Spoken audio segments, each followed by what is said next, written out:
This Three Beards Media podcast may contain mature themes, and if you're not down with that, we got 3 words for you. Like the podcast. Nailed it!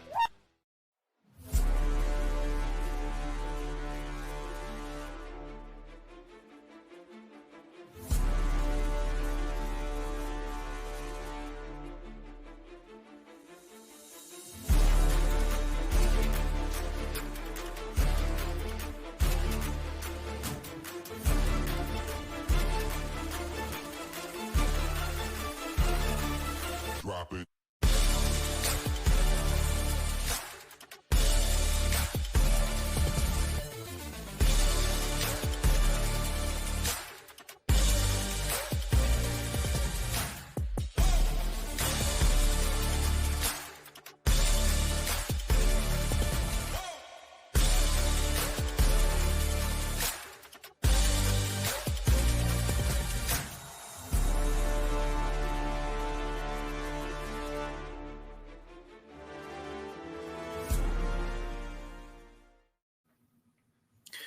Welcome back to another edition of the Ball Don't Lie podcast. We are in season 4, episode 7, week 7 of the NFL season.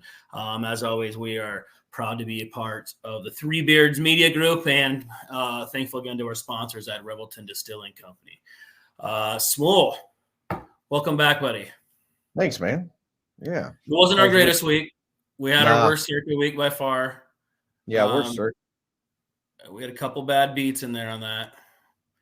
We did. The Patriots safety was gross. That was really gross. Yeah, Patriots, we had them +3. They're down 2 super late. Take a safety, I think, with under 2 minutes to go.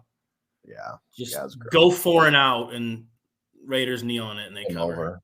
Right. Yeah, game over. So that one was dirty, but we did have our first kind of bad week there. So as always, we say we do not run from our records on this show. Last week, I went 2-2-1 in college football, 1-3-1 in the NFL. You went 3-3 in college, 2-4 in the NFL, and I'm still an abysmal 10-17-1. Somehow 2-2-1 upped my record in college. That was probably my best week. And you're at 20-17 in college, and I'm 16-14. Fell down to 16-14-1 in the NFL. You're still at 20-15-1 there, and we are at 16-14 in Circa. So after a really, really hot start there, we're just we're one week away from getting right back on course. It's a long year. As we know, the goal is to try to get to that 60% mark, and we're a week away from getting there. Right. Want to start here before we get into college football. Our appetizer menu, as we call it. It is Nick Fair's birthday today. That's right. I texted him today. So he doesn't know this yet, but I bought him a present, and he hits the ball about as far as anybody I know, hit the golf ball, and he is probably the worst putter I know. So I bought him a left-handed putter because it can't get any worse. So if he's watching this, he'll know before he gets here on Monday, but he has a left-handed putter coming in the mail. And his lock, I asked him what his lock today was. He's locking Nebraska at -10.5. Wow. So I was like, "Are you sure you want to do that?" But that's Nick his lock. Happy birthday, buddy! So let's jump into college football. All right. Yeah. Well, we'll keep it there. I'm with him. Oh no, you're with him. I'm with him. I thought about going with him just to show some solidarity, but. Yeah, I'm also with him. I'm also it was borderline making my card or not. I'd already bet it. I'm taking them too. This is a get right game for them. I don't think Northwestern's any good, so that's hilarious that he locked it. It's on both our cards. Yep, it is. Yep, I love this game as well. So that's funny. Nebraska minus. Look, Northwestern's just not any good. I think Nebraska is going to put the ball all day on them. I really do. And I think their defense is good enough to they might not score 10 points. No. So I think if they get to 21 points, Nebraska, and I think they will, it's going to be an easy cover. Yeah. All right. Well, that's fun. Yeah, I didn't expect that. I was going to do it too because I was going to make it or not, and that just reaffirmed it. So that's a 3-way play there. Yeah, love it. Good. Well, I'll keep it local there, and I'll go with – I have 2 plays that I'm making my card in the Iowa game. 2 plays. Oh, boy. Minnesota hasn't won at Iowa since 99, something like that. It's 10 or 11 in a row. I mean, Flex never beat him. Flex is before him though. It's a well before. It's 20-some years as this streak. I don't see it ending now. Iowa's offense is putrid. Minnesota's is worse. And I'm going with the defense here. I'm taking Iowa -3.5 is making my card. Okay. I'm not sure if that freshman running back's even playing for Minnesota. Minnesota cannot throw the football. They physically cannot throw the football. I mean, neither team can. So no, they cannot. I have Iowa -3.5 on my card, but I also have Minnesota team under 14 points making my card. All right. This is the lowest team total for a game in college football history, I think, since they've tracked it, right? Yeah. It got down to 30 at some point. I don't know if it broke it. They thought a chance to go to 29.5 because people were still betting it. Yeah. If this gets under 30 points before kick, that's just nuts, man.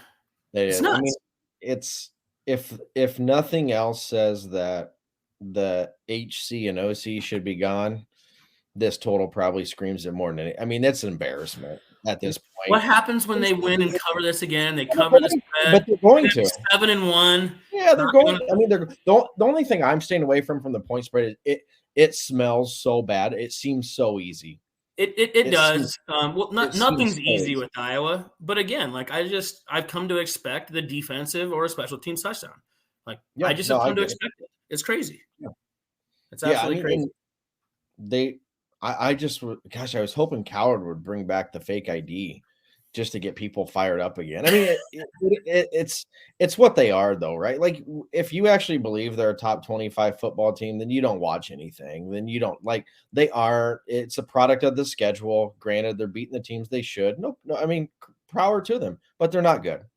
Point blank. When you go to the Big Ten title game and you're a 20-point underdog, and it's over within 20 minutes. It'll be if it's whoever it is representing the West. It doesn't matter if it's Iowa or not. That spread against Michigan, I think it's going to be Michigan. It's going to be 24 points or higher. Yeah. So I mean, so it's like, oh, really? How did you really have a good year? I mean, and Iowa fans will spin it like they did because they care about Minnesota, Northwestern, Nebraska. Like those three mean so much to the program. I'm like, okay, all right.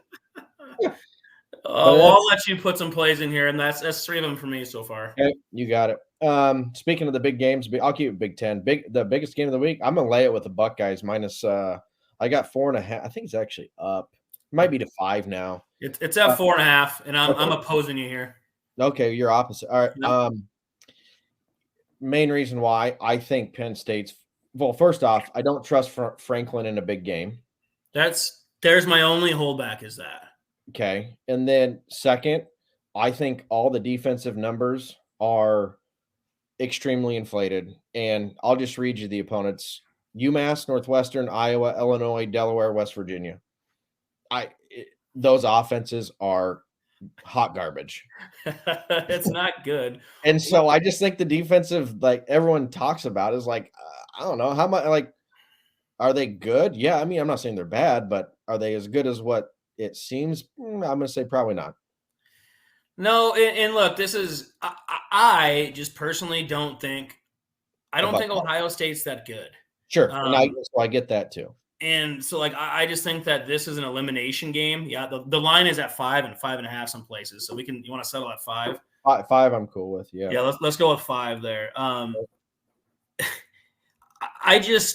James Franklin in a big matchup is my only holdback in this. As a really good point with that. I just truly think that this is maybe Ryan Day's worst team since he's been there. I would agree with that. I think it is. I think you're right. I don't think that close game with Notre Dame, I think it was too. I don't think those are 2 top 10 football teams in the nation. Now, granted, there's not a bunch of clear-cut teams this year. It'd be a great year to have the 12-team playoff this year. You could go in there with 12 teams going, I don't know who's going to win it. Awesome year. It'd be awesome here to have it. We're going to miss it with that. But yep. I just think that this is too many points in it. I think it's going to be a closer football game. And you could be completely right because, traditionally Franklin has not done well in these spots. No. It's on the road. It's at the Horseshoe. So I get your play on this, but we will be going off on this. I'm in Penn State. All right. I'll continue here. I got this. We might be opposite on this one. I'm taking Central Florida plus 17.5 at Oklahoma. Look, Oklahoma's covered every single game this year. They've looked good. They're darlings. I don't believe now they need style points, anymore. Central Florida's off 2 losses. They're off the bye week, though. I like it. Oklahoma's off the bye week also, but sometimes the bye weeks can work opposite of people, right? When you're kind of rolling, you just want to keep going. So, I don't know. I'll take the point. It just feels like a big, big number here. I'll cheer for you here. I don't have a whole lot of thought on this, so okay. I'll cheer for you on that one. All right. What else you got for me? Okay. This one's going to shock you.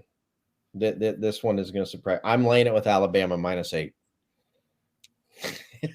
I never do this, but this might be my favorite play on the card. It's at 9, and we're going to pose each other again. So let's meet in the middle at 8.5. We're against each other again on this, so we'll settle at 8.5 here. Okay, I think I've been against Alabama this year, but this is why I'm shocked. I thought there's a really good chance you're going to be on my side. I was like, well, we'll do it this play. I think the revenge factor from last year plays a factor here. So Tennessee did essentially eliminate Bama from any playoff hopes last year. They did. And I just, as much as I don't like Alabama and think they're overrated, I think Tennessee might be just as overrated. And I can't get that Florida game out of my head. So Bama if Tennessee can get home without having to blitz, Bama cannot throw the football. Like this is going back to their old days when they used to just kill you on defense. But their defense isn't. But this isn't a 2010 Bama defensive squad though either. I just don't think this Alabama team. That's my reasoning on this is I don't think they should be this big a favorite against anybody. I'm not the biggest believer in Tennessee either. I think the SEC is really down this year. I agree. Georgia's they're gonna win out and get there just because they're gonna do it. But I don't feel anywhere near Georgia like I did the last 2 years with them. I think Michigan or whoever comes out of that side has a legit chance to go smack them up, or Oregon if they get out of that, or if it's going to be Washington. I still think those are maybe the top 5 teams in the nation. I think we saw a good football game between them. I would agree. I think both of them deserve to be in it, to be honest. Unfortunately, it won't happen, but I think those, from the eye test perspective, those 2 schools are really, really good. Yeah, well, and that was a tough push for me last week, too. I felt pretty good that Oregon was going to win out right there for a second. Right. It was, hey, look, I mean, Penix had his – there wasn't really a moment or a play that jumps out, but that was kind of like hey, whoever wins this football game between these 2 quarterbacks, as long as they, had good enough games, and they both did, probably became the front runner, and he did. I think he is the odds-on betting favorite right now for the Heisman. So, all right, that's funny. We're against each other. Cool. Yeah. So that's funny on that one too. I just have one play. No, I have 2 plays left. Okay. I actually have a big college card this week, which is weird. I'm taking Duke plus 14.5 at Florida State. Right. This is weird because I do like Florida State. I've been kind of the right side of them sometimes this year. I've been right with them more than probably not, more than other teams. I think Duke's just kind of a pesky team. I think it's just too many points. It might have to be an ugly cover, backdoor here on this too, but I'm going to take Duke on the road. Cool. I'm going to go South Carolina plus 7.5 at Missouri.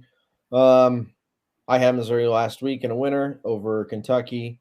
I just think here now they're like, it's a little inflated. Laying 7.5. South Carolina, it was a brutal loss to Florida last week as well.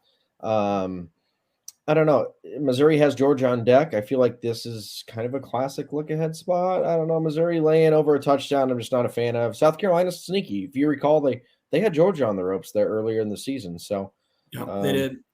We'll see. All right, go Cox. Go Cox. Yeah.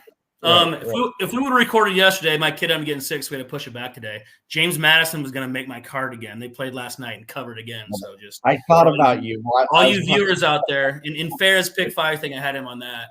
So they are a covering machine right now. So we didn't record in time, so they did not. Right.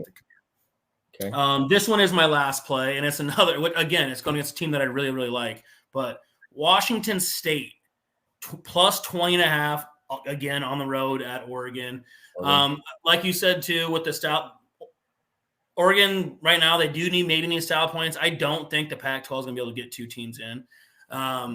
As long as a Big Ten undefeated comes out, you know what? I shouldn't say that. With the SEC being down, maybe there is a chance that both those teams get in. How does the Pac do there? Do they still have the divisions?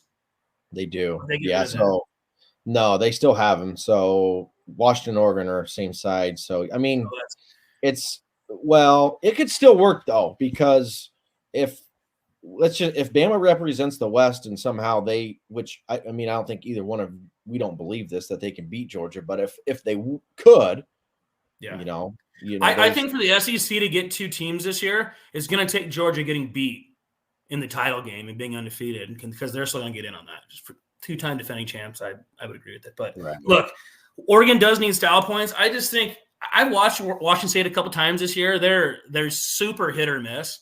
Mm-hmm. But it's 3 touchdowns. I just like them to be able to keep this a little bit close. So I'm going to take that many points again. I have a lot of big dogs on the road, and we'll see how that works out for me. Okay.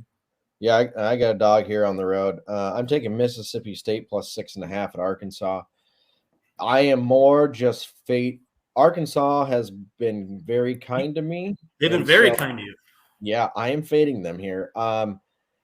They're just here's their last 4 games in order: LSU, A&M, Ole Miss, Bama. Those are 4 like all-out efforts. They covered 3 of the 4. I think I had them in 3 of the 4.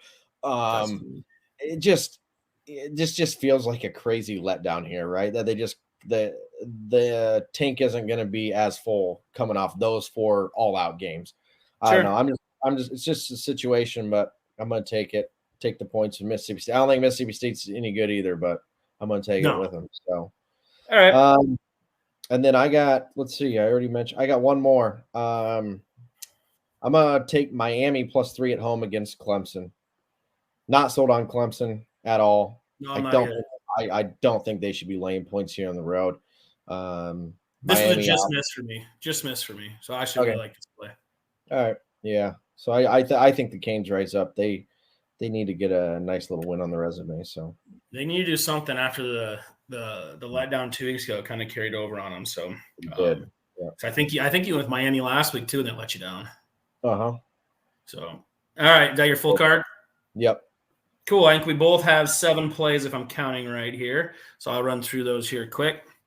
I have Penn State plus 5, Washington State plus 20.5, Tennessee plus 8.5, Duke plus 14.5, Iowa minus 3.5, the Minnesota team total under 14 points, and Nebraska minus 10.5. And for you, I also have 7 plays. Nebraska minus 10.5, Ohio State minus 5, Central Florida plus 17.5, Bama minus 8.5, South Carolina plus 7.5, Mississippi State plus 6.5, and Miami Hurricanes plus 3. All right, that'll wrap up our college appetizer menu for you. Before we jump in the NFL here, why don't we hear quick from a word from our sponsors at Revelton. At Revelton Distilling Company, everyone has become a part of the Revelton family.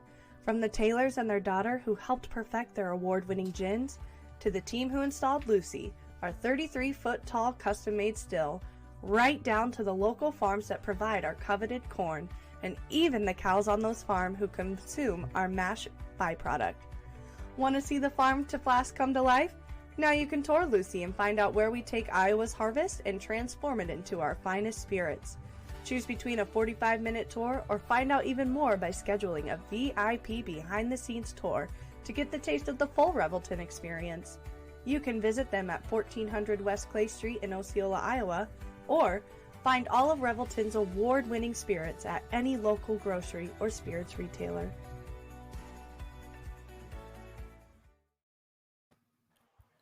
And we're back here, and thanks again to our sponsors at Revelton Distilling Company.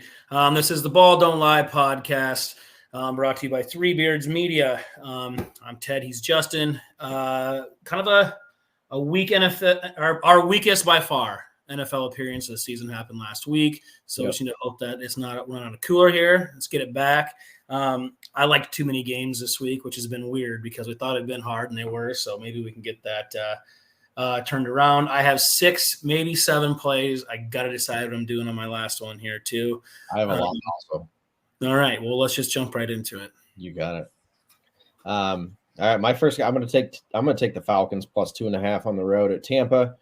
We have our first circa play because we're in complete agreement with you here. Okay, perfect. I just have heard too much of the talking heads and this Desmond Ridder at home, fade him on the road. It just feels like when everyone starts talking about something, go opposite. Just go opposite. Atlanta's game last week was extremely misleading against Washington too. They outgained him. It was just the 3 turnovers that was ended up being the deciding factor in that. So just a misleading final. I'm not sure what to make of this Tampa team. They're really tough to figure out right now. They looked a little bit better than expected at the beginning of the year. I just don't know what we have. This feels like it's that division game that's going to be tough. I just feel like you take the division dog. Well, and this is where I'm at with that too. It's another spot play. Look, the Bucks they're going to be around that 7 to 9 wins this year, like most of these teams are. And for me, this just comes down to Atlanta was my pick in this division. That was my super heavy play for that. And it's another. I said, but they're going to be a spot play all year. I've been against them quite a few times this year too, and this is just a spot play. I think they're better than Tampa. And they actually been throwing the ball a little better. They've been getting like Drake London's been getting more involved in the offense. Ritter's been playing a little better. Yeah, we all know they have in Bijan and Algier at their running back. Yeah. So I just think Atlanta's a better football team. I think this should be a pick 'em. So I'll take the points to Atlanta. Absolutely. All right, cool. Well, we have Drew Shipley asking here about your Raiders. So we'll see on that. He asked if the Raiders were a lock. My answer to that is no, because Jimmy's not playing quarterback, and I don't know. I know they're playing the Bears, but I don't think the Raiders can ever be a lock. Not this year. Yeah, I'll hit on it here. You can't play the Bears with Fields out. So I was going to play the Bears. Were going to make my card until Fields was out, and with Fields being questionable now, he's out. But I will say this: Jimmy G. I'm not sure it's a downgrade. I mean, because he leads the NFL in interceptions, so it's not like you're losing much. No, but the Raiders' defense isn't great. Here's the one thing though that from the Raiders are going to be very public, so that scares the crap out of me. They're going to be super public. But that Bears quarterback, those backups, man, we've seen it too many times. They're good for a turnover or two, and if they give you short field, you're dead in the water because they can't play from behind. There's too much what ifs with the quarterbacks and all that around here too. It's definitely not a lock play for me on that. I'm scared of this game. I'll be staying completely away from it. Okay. Yeah. Look, here's maybe the game. Actually, not maybe. This is for sure the game of the week of 2 teams that kind of want to prove they're in the Super Bowl conversation of that, 6, maybe 7 teams you can argue right now.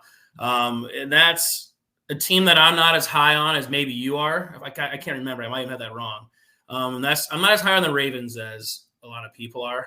No, I've been just kind of waiting and seeing with Detroit, and man, I think they're the real deal. Not having their hammer in Montgomery obviously doesn't help at all, but I think Gibbs is back this week.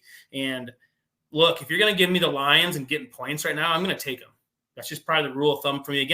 I think maybe even against anybody in the league. If I'm getting points to the Lions, I'm going to take it. So I'm going to take Detroit plus 3 on the road against Baltimore. Yeah, this one probably just missed for me. If I had to play this game, I'm on board here with the Lions. The only thing that I think probably scares me, just because what I've seen, it feels like it could be a hair popular. That's the only reason why I left it off. And I'm like, I hate the popular dogs. But here's the Ravens are off that London trip. I think that's a negative too. That's a hard thing for them to come back from.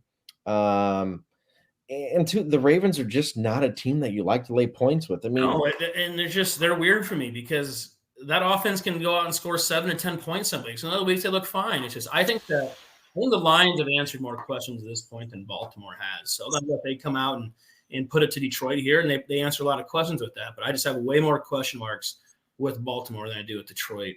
I would agree. Speaking of off London, though, I absolutely love the under in last night's football game.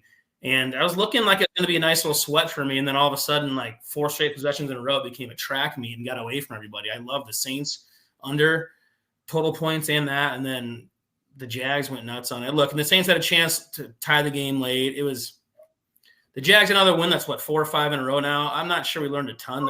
I'm not as big on the Saints as some people are either. So I don't. The only thing is, like you said, the London thing. They were in London for 2 weeks, and then they made him play on a short week coming back. That was tough with that schedule there, and they got to be happy with that win. So we'll see there with that weak division. They got a legit chance to come out of the AFC as that 1 seed, which I know didn't look like it was going to happen to start the year, but just kind of a recap there. I have another one here, and it'd be interesting to see I just have a feeling this is going to be on your card, but I'm not sure which way it's going to go. Okay. I'm starting to like the Rams more and more every week. Okay. And look, Pittsburgh, it's like watching the Iowa Hawkeyes. They literally look alike and they play like they are so boring and awful to watch offensively, but defensively and their special teams, they're really, really good. Yep. But I think the Rams are going to be able to move the ball on them, and I don't know if the Steelers can score at all. So I like the Rams going to be one of those weird teams that I think they're going to win 8 to 9 games. I don't know how good they are either, but they're going to show up in some spots, and I like the Rams here at home. Okay. I have this game also. And you're the Steelers. And I agree. You agree? Okay, good. Yeah, I like here another one. I couldn't back the Steelers. Like I know the situational spot is like in favor of Pittsburgh, like Tomlin off the bye as a dog. Yeah. But this just isn't the same, right? You've alluded to that. Kenny Pickett looks like he's having some second year struggles too right now. What does scare me with the Rams though, I feel like it's a little popular too. But the main thing is like Williams is out. He's been great at running back, and he's out this week. So now they're like back to Henderson or who I mean, it's like running back by committee now this week, which I don't love. But a healthy Cup and Puka Nacua, those two guys they're legit. They're hard to cover.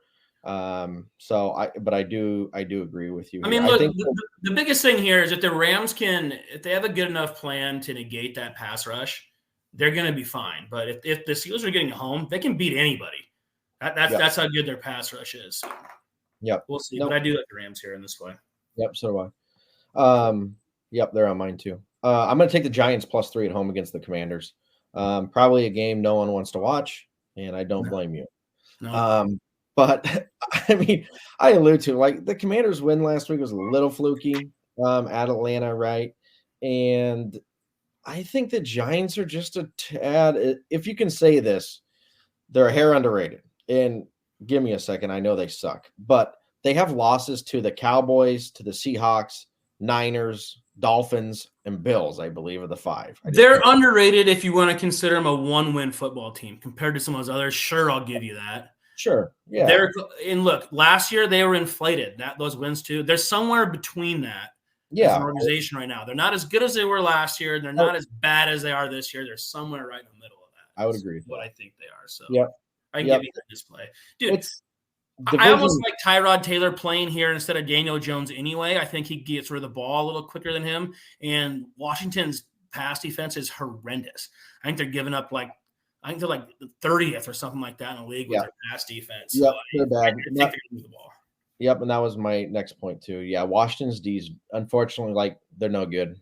Their pass rush used to be better too. That's they're not getting home as much there, which is weird. It's putting more pressure on that back end that just isn't that good if you're not getting home with all those guys. So I can get behind you here on this. Okay.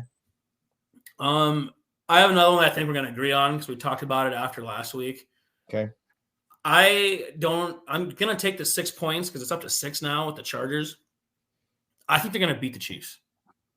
I think they're going to beat the Chiefs. I'm taking the spread here. I already have a bet in with them money line. Yep. It is a desperation spot for the Chargers. They lose this game. I don't know if they're making the playoffs. No, they won't. I mean, this is a staff absolutely coaching for their job probably this week. Yeah, no, I agree. I mean, think about this, right? With the current spot that the Raiders are in, now, mind you, I'm a fan, and I don't think they're that good. They have a chance to be 4-3.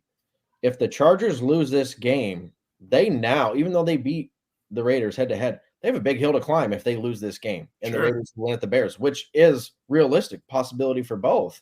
So I full on agree here. The Chargers play a lot of close games. Like I tell everybody, Herbert, you want him on your fantasy team because he's that. The guy's just a flat out loser. He's dude. We're completely in agreement on all of this too. Like I'm like, I don't think he's even a loser as much as that. What he's just been built up to be this like all-timer guy. And it's like he's got to do something first. Yeah, he's good. I mean, he's good. He has all the tools. He's good. He's he's got every tool in the bag. But show me you're not Jay Cutler. No, he is. That's who he is. You're more Jay Cutler than you are Joe Burrow right now, and I'm not going to hear otherwise. No, that's exactly who he is.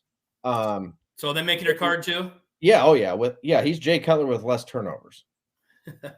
So the Chargers also making your card. 6. Yes, they're on my card too. Yeah, that's already 3 for Circa. It's coming a little too easy this week.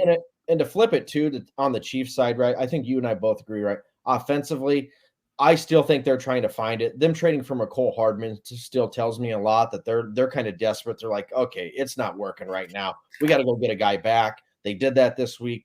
I think that says a lot more than what the average person might want to realize. I mean, they're playing a different style of football. It's Patrick Mahomes' biggest thing with him is it's hard for him to stay patient because he likes to push that. Well, it's not as easy to push the ball down the field when you don't have Hill. They made it work last year in some points too, but they're going to make you – I mean, the recipe's been put out there. They're going to make you win by death by 100 cuts. Then give you underneath, which if you're a Kelsey owner, you got to love it because he's going to have 13 catches. Why teams don't double him every time in the red zone is beyond me. Make any one of those other guys beat you on the outside. I would stack a box and double Kelsey and say, make one of those guys win one-on-one. Right. I don't know why they don't do it more. Yeah, that's true. I don't know. But good point. All right. Well, we agree there. Give me another play you got. All right. Here's the one I flipped on, and early in the week I like the opposite, and unfortunately it's your team. I'm going to take it with the Packers. You were so against them to start the week. I was. And I don't like this team. I don't like the Packers. So talk me out of putting this not on my card because going into this. So Jordan, as everybody knows, Jordan Walker, who's been on the show, is a huge Packers fan. And we made a bet earlier this week, too. The loser has to wear the other team's jersey and make it a profile picture for a week. So that's what's already at stake there, and which has now made me get more into the game that I've already bet Denver, and now I'm deciding to make the card or not. So tell me why I should leave them off the card here. Okay. Well, here's the thing. So I think Jones is going to be back. It sounds like in a very limited role. Sure. So him and Watson, first time back. I'm putting a lot of faith in just LaFleur here off the bye with Love. I feel like the bye came at probably a good time for Green Bay. They haven't looked right offensively, granted, probably because of some of the injuries.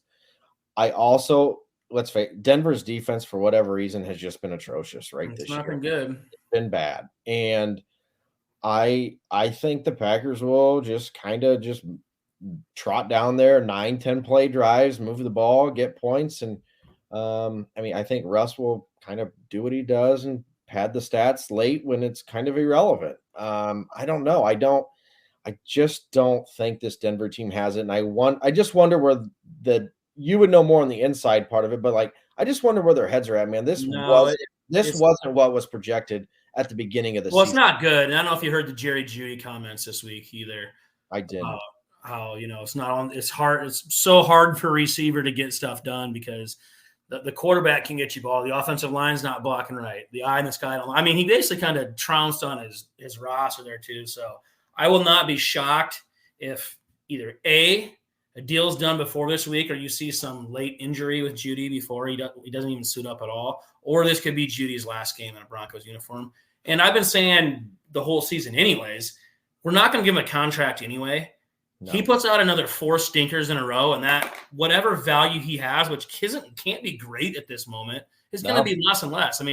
Get your mid-round pick you can get now before he's trading 7th rounders for somebody right at the deadline. I would quit messing around with it. We've already paid Tim Patrick, who's gotten hurt 2 years in a row.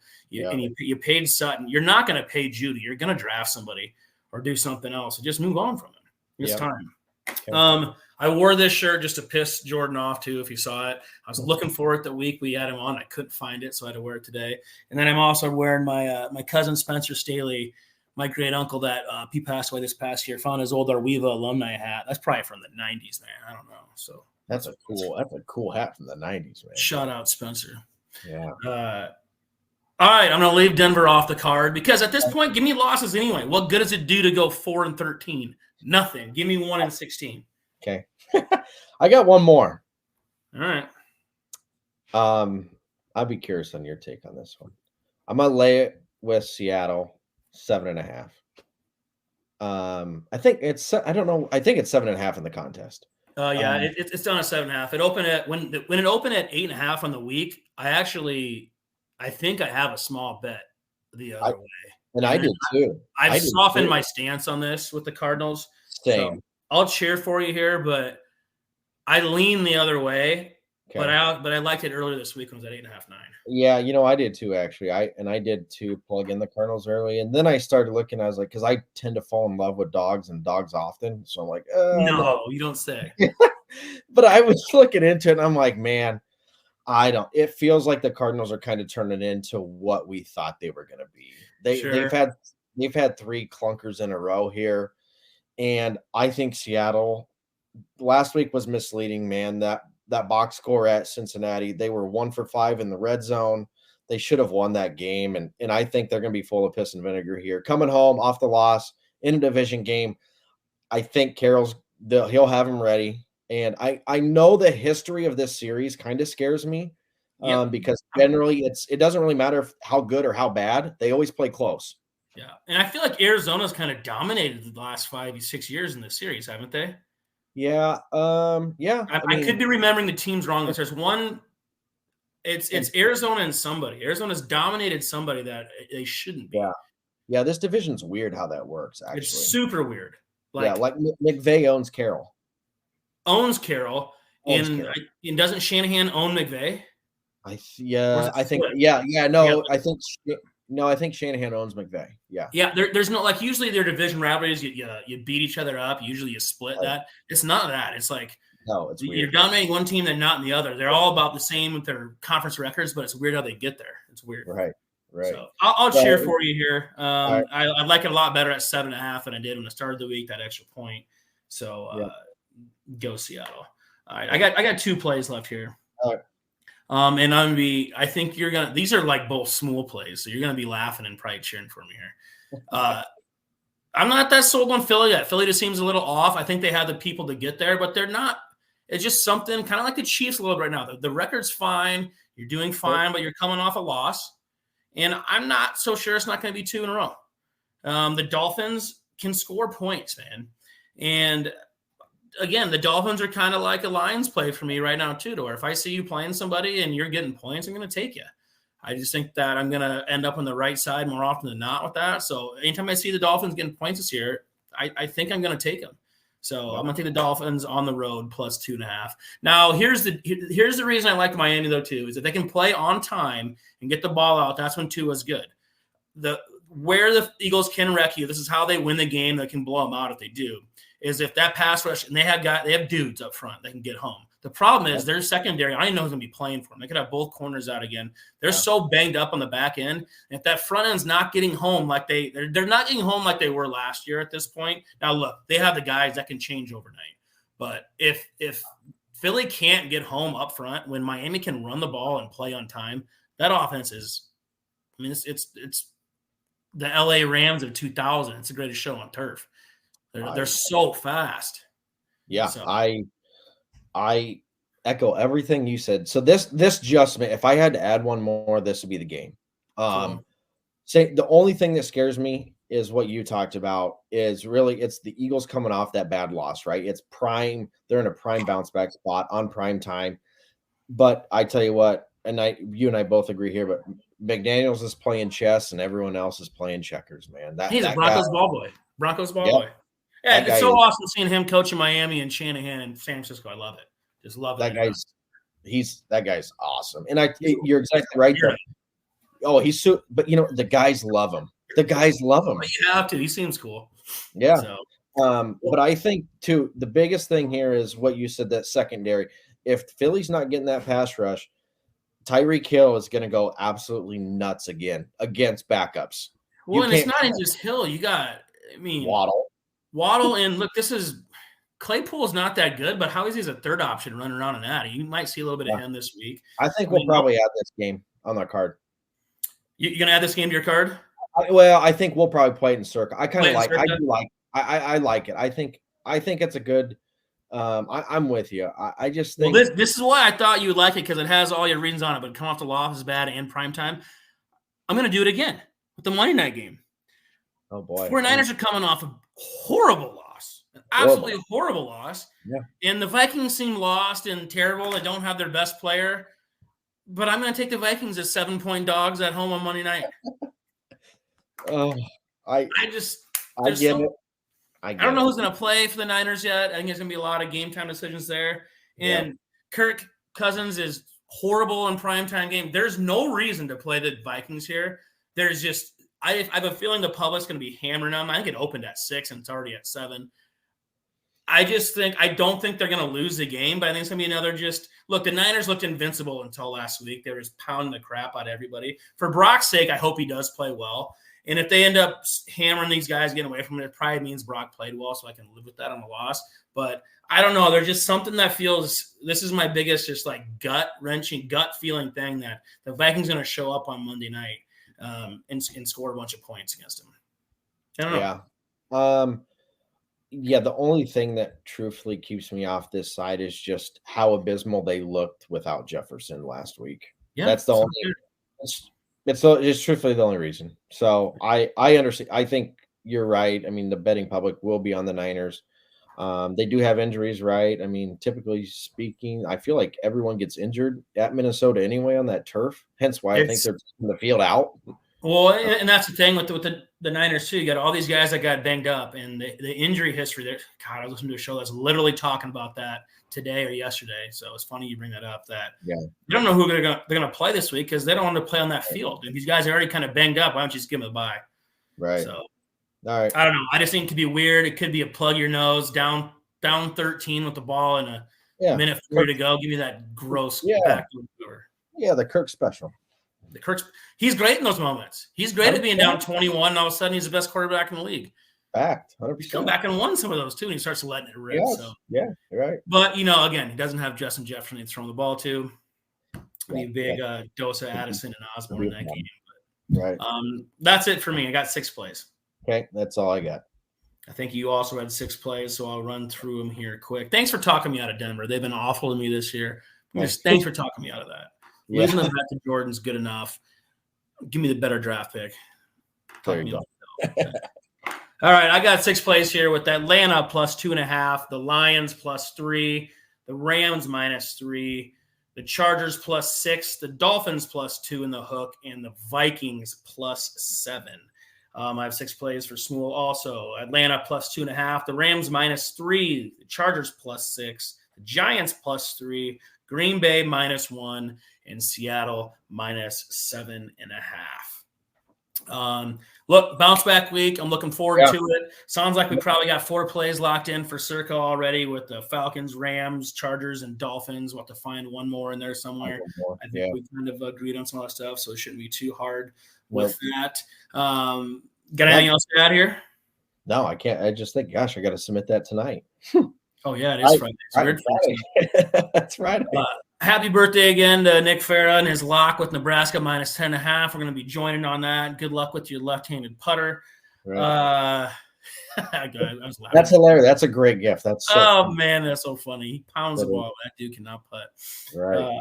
Well, that's all we got for this week. Hopefully we got some winners for you. As always, I'm Ted and he's Justin. Cash that ticket.